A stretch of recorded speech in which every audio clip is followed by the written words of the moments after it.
Now, the next thing is that what are the learning techniques we are applying for our study? Okay, because I've seen, when we try to learn a new subject, our study habits are what we learned in primary school or high school. Our learning habits have never improved. So, what is the standard way of studying? If I ask you, you will say, I'll read the chapter, I'll try to learn it, and I'll move on to the next chapter after I complete it. Right? So, what happens in this process is this, okay? You can have one line, okay, saying that the limitation period for recovery suits is 3 years. Okay, then you will have an article, a section, and an article number inside the Limitation Act in the schedule for that. Now, you will need to learn this one line, the information contained in this one line in 3 or 4 different ways. One is the application way, one is the memory way, which provision says that, and another is direct content. What is the content of the section? What is the limitation for these suits? Under which act is it prescribed? What is the section number? So what is the limitation is the conceptual question. Section is the memorization part. The application part is I have to recover 50,000 rupees from somebody. How from somebody who owes me this money? How much time do I have?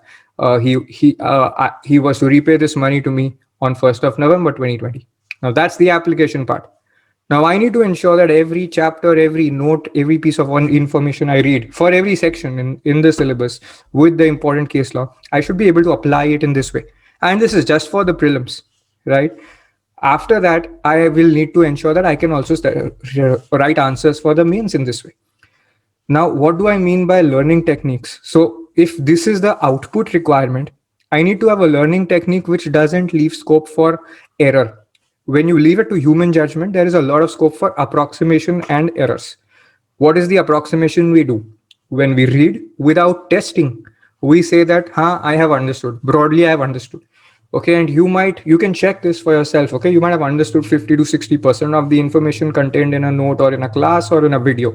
And you might feel, I have understood it. Okay, but is that really enough? Because you'll be sitting in a competition with lakhs of candidates and 50 seats, 30 seats, 100 seats, okay, to compete against, and you've retained 50% of a chapter. Okay, and that's the normal retention capacity for your peers as well. So how do you have superior retention? So one aspect will be on study techniques, how to improve those. Second would be on actually testing, so that for years or months you don't use this kind of study technique. Now if you look at the agenda of a coaching class, it would just be this, that complete this part of the syllabus, complete this part of the syllabus, complete this part of the syllabus. So how do you measure that completion? The coaching class has taught this, but did you as a student learn it and complete it? Okay, so the tracking has to be different for every student, right? So there has to be some side of it which you can see, where you can individually see that this is being completed. With or without coaching class doesn't matter, but you need to have that control of your learning process. That because 3,000 hours of distracted, defocused study will equate to lesser, we will not give you the results. So you need to have quality of learning, quality of retention. All of that is important, for which appropriate testing mechanism is important.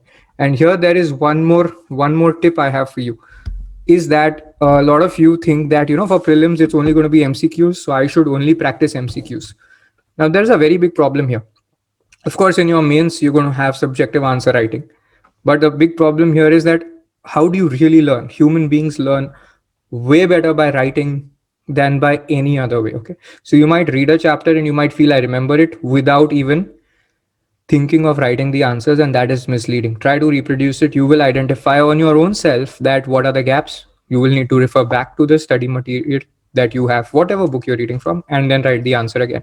So what do you need for this? You need a question at the end of the chapter, a judiciary exam focused question. So if you're reading from a Bangia or any textbook, you need to have a question that comes from for that chapter from a competitive exam, so that you can write as per that exam. Then you need to check that in the book, is it correct?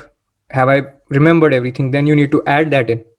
And there will be some recurring errors that we make, like everybody is prone to omitting certain information which can be vital.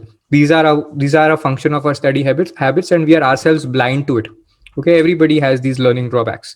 So what will happen then is that somebody who can guide you or who's done this before can tell you what to do. Okay, but in every case, every student doesn't prepare like this, and it is important for you to know that the importance of this.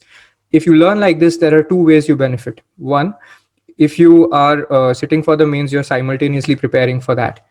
The second thing is that your preparation for prelims is getting better because by writing it down, you're not missing things. Okay, but you're not writing notes of everything blindly. Like, you're not like noting down the whole book. That is going to be a waste of time. Okay, so understand, you need to be able to write, select content, select information, just to ensure that the learning has been reinforced in your mind.